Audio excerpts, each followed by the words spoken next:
7년 만난 남자가 있었다. 처음 만났을 때부터 우리는 참 잘 맞았다. 큰 소리 내며 싸운 적도 거의 없었고 주변 사람들은 늘 우리를 보며 말했다.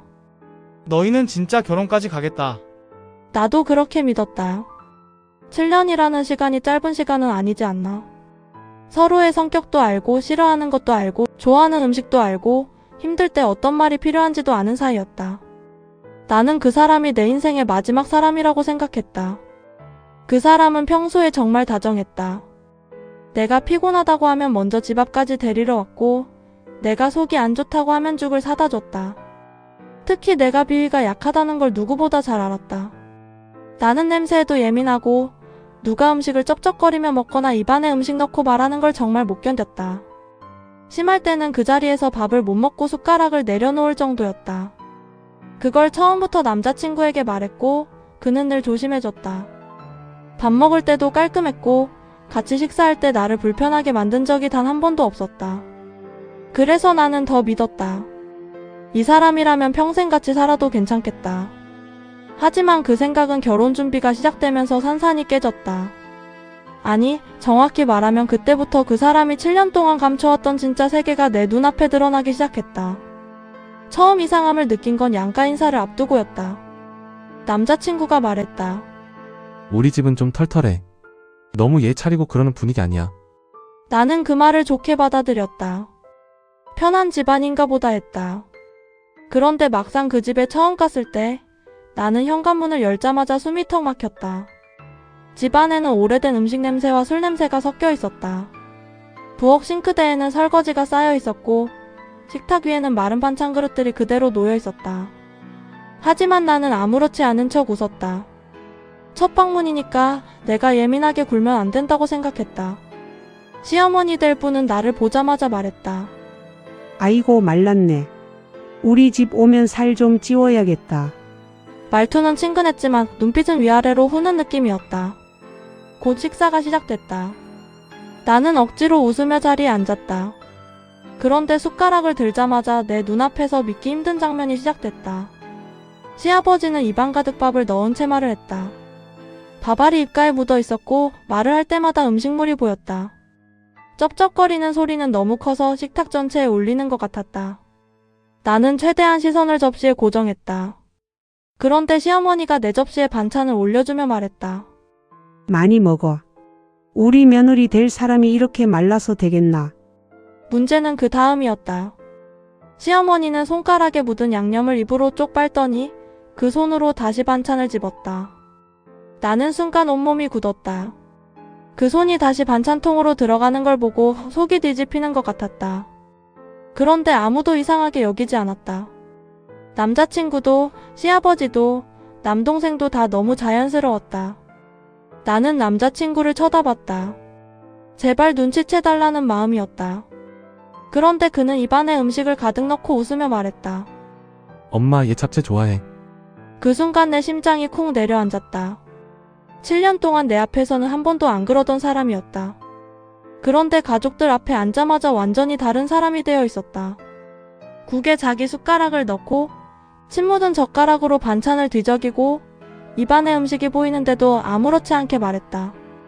나는 그날 거의 아무것도 먹지 못했다. 억지로 몇 숟갈 뜨고는 속이 안 좋다고 둘러댔다. 집에 돌아오자마자 화장실로 뛰어가 토했다. 남자친구는 그런 나를 보더니 한숨을 쉬었다. 너 진짜 너무 예민한 거 아니야? 나는 그 말에 그대로 얼어붙었다. 아니 우리 가족이 뭘 그렇게 잘못했는데? 그냥 편하게 밥 먹은 거잖아. 오버하지 마. 나는 눈물이 나올 것 같았다. 내가 이런 거 힘들어하는 거 알잖아. 알고 있잖아. 그러자 남자친구는 처음 보는 표정으로 말했다. 그래도 결혼할 사람이면 어느 정도 맞춰야지. 너 뭐 돼? 우리 가족 앞에서 그런 표정 지으면 어떡해? 그날 이후 이상하게 남자친구가 낯설어지기 시작했다. 나는 그저 한 번의 식사 자리였다고 생각하고 싶었다. 첫 만남이라 내가 긴장해서 더 예민했을 거라고 스스로를 달랬다. 하지만 결혼 준비가 진행될수록 더 많은 일이 생겼다. 상견례 날짜를 잡는 과정부터 시어머니는 계속 전화를 했다. 예단은 요즘 안 한다고들 하는데 그래도 기본은 해야지. 우리 친척들 눈도 있는데 너무 간소하게 하면 말 나온다. 나는 처음엔 좋게 넘겼다. 그런데 어느 날 시어머니가 대놓고 말했다. 우리 아들이 7년이나 만났으면 너희 집에서도 성의를 보여야지. 그 말을 듣는 순간 기분이 이상했다. 결혼이 아니라 거래처럼 느껴졌다. 남자친구에게 말했더니 그는 또 가족 편이었다. 엄마가 나쁜 뜻으로 한 말은 아니야. 괜히 예민하게 받아들이지 마. 우리 집은 원래 말이 좀 세. 나는 점점 입을 다물게 됐다. 내가 말하면 예민한 사람이 됐고, 내가 불편해하면 까다로운 사람이 됐다. 7년 동안 내 편이라고 믿었던 사람이 결혼 앞에서는 너무 쉽게 자기 가족 쪽으로 돌아섰다. 결정적인 두 번째 사건은 명절 전이었다. 시어머니가 전 부치는 걸 도와달라고 해서 갔다. 아직 결혼 전이었지만 남자친구가 말했다. 엄마 혼자 힘드니까 좀 도와줘. 어차피 이제 가족 될 거잖아. 나는 마음이 불편했지만 갔다. 그런데 그 집 부엌은 정말 힘들었다. 시어머니는 반죽을 만지다가 손에 묻은 밀가루와 계란물을 혀로 하고 다시 전을 만졌다. 시아버지는 옆에서 이를 쑤시며 막걸리를 마셨고, 남동생은 트림을 하며 웃었다. 나는 도저히 음식을 못 먹겠어서 계속 물만 마셨다. 그러자 시어머니가 말했다. 너는 너무 깔끔 떨어서 피곤하겠다. 시아버지도 웃으며 거들었다. 우리 집 며느리 되려면 그런 거 버려야지. 시골 사람들은 그렇게 안 산다. 나는 얼굴이 빨개졌다. 그 자리에서 도망치고 싶었다. 그런데 더 충격이었던 건 남자친구의 말이었다. 그냥 좀 웃어 넘겨. 분위기 이상하게 만들지 말고. 그 순간 나는 알았다. 결혼하면 나는 이 집에서 평생 분위기 망치는 사람이 되겠구나. 그날 집에 돌아오는 차 안에서 나는 조용히 말했다. 나 오늘 너무 힘들었어. 남자친구는 운전대를 잡은 채 말했다. 너만 힘든 거 아니야. 나도 너 눈치 보느라 힘들어. 나는 숨이 막혔다. 내가 뭘 그렇게 잘못했어? 너 우리 가족을 너무 더럽게 보는 것 같아. 그 말에 나는 아무 말도 못했다.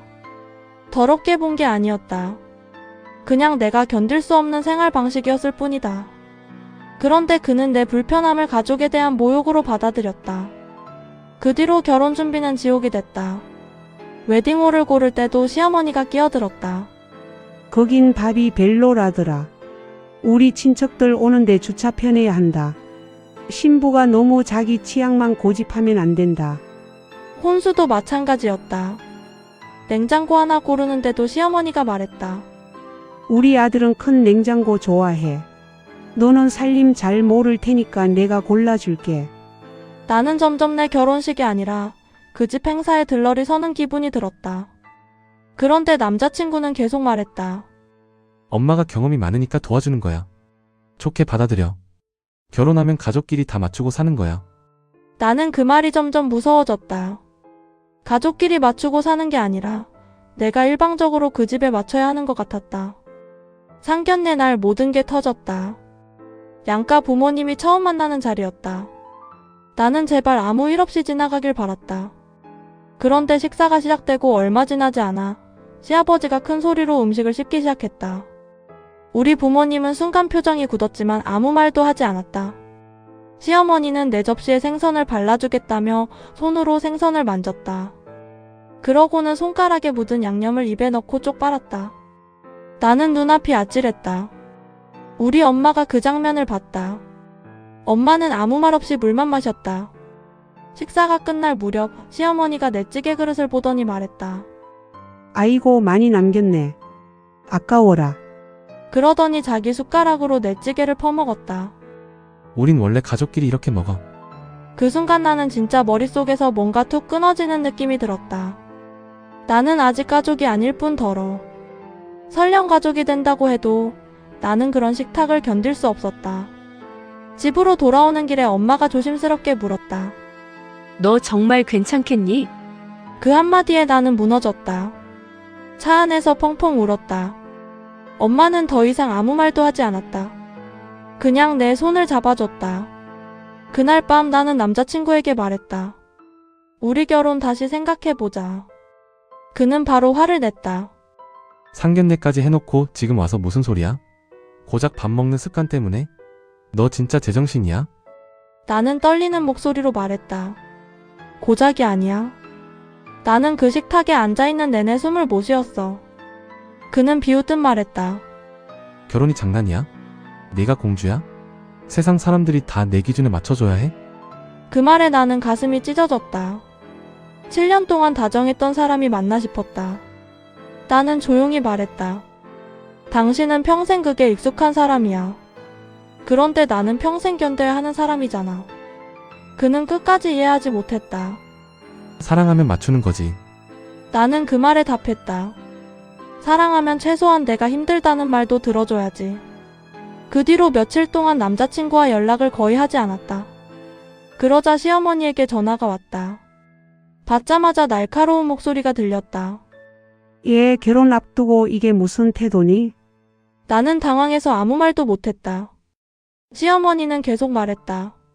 우리 집 식사 습관이 그렇게 더러웠니? 그렇게 귀하게 자랐으면 우리 집에 못 들어온다. 여자가 시집 오면 맞춰야지. 벌써부터 남자를 흔들면 어떡해요? 나는 손이 떨렸다. 그날 처음으로 확신했다. 이 결혼은 하면 안 된다. 더 충격적인 건 남자친구가 그 통화를 알고 있었다는 것이다. 그는 오히려 말했다. 엄마가 속상해서 전화한 거야. 네가 먼저 사과해. 나는 헛웃음이 나왔다. 내가 왜 사과해야 해? 우리 부모님 무시했잖아. 나는 무시한 게 아니라 힘들었다고 말한 거야. 너 어디 모자라? 그게 무시야. 그 순간 내 마음속에서 마지막 미련이 사라졌다. 결혼식까지 2달 남은 시점이었다. 청첩장도 거의 나왔고 웨딩 촬영도 끝났고 신혼집 계약도 진행 중이었다. 주변에서는 난리가 났다. 친구들은 처음엔 말렸다. 7년을 만났는데 너무 아깝지 않아? 그 정도는 살면서 맞춰지지 않을까? 나도 흔들렸다. 정말 내가 너무 예민한 걸까? 평생 후회하게 될까? 하지만 눈을 감으면 계속 그 식탁이 떠올랐다. 시어머니가 손가락을 빨고 다시 반찬을 만지던 장면. 시아버지가 입안 가득 음식 넣고 말하던 장면. 남자친구가 내 편이 아니라 가족 편에서 나를 몰아세우던 장면. 나는 결국 파혼을 통보했다.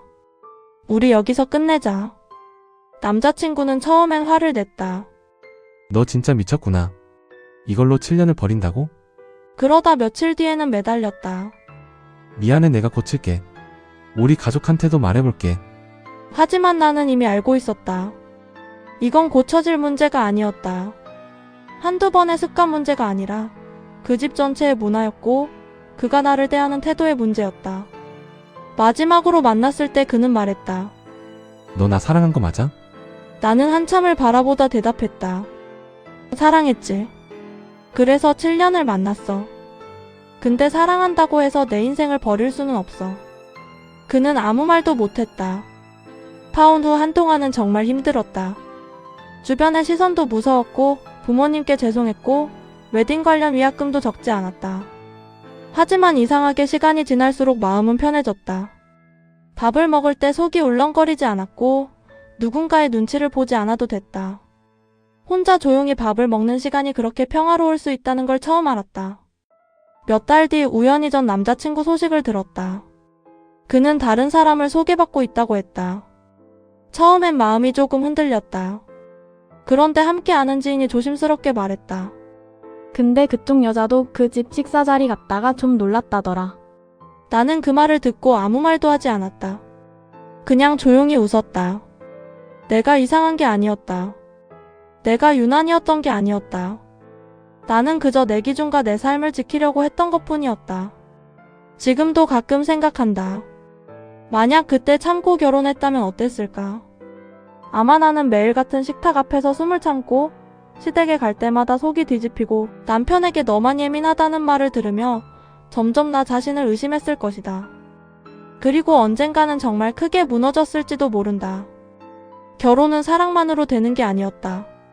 결혼은 생활이었다. 매일 먹고 자고 씻고 말하고 가족을 만나고 서로의 문화를 견디는 일이었다.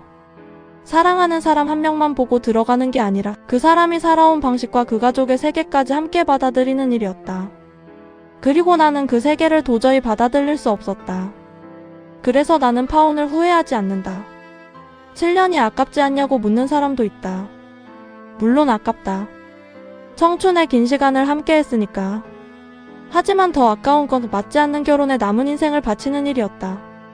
7년을 잃은 게 아니라 나는 남은 인생을 지킨 거라고 생각한다.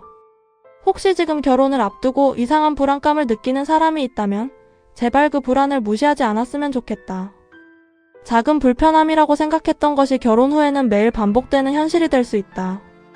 그리고 나를 예민한 사람으로 만드는 관계라면 한 번쯤 멈춰서서 생각해봐야 한다. 나는 둘만 행복하게 살자던 남자와 결국 파혼했다. 하지만 이제는 안다. 둘만 행복하게 살 수 없는 결혼도 있다는 걸. 그리고 나를 지키기 위해 멈춘 선택은 도망이 아니라 용기였다는 걸.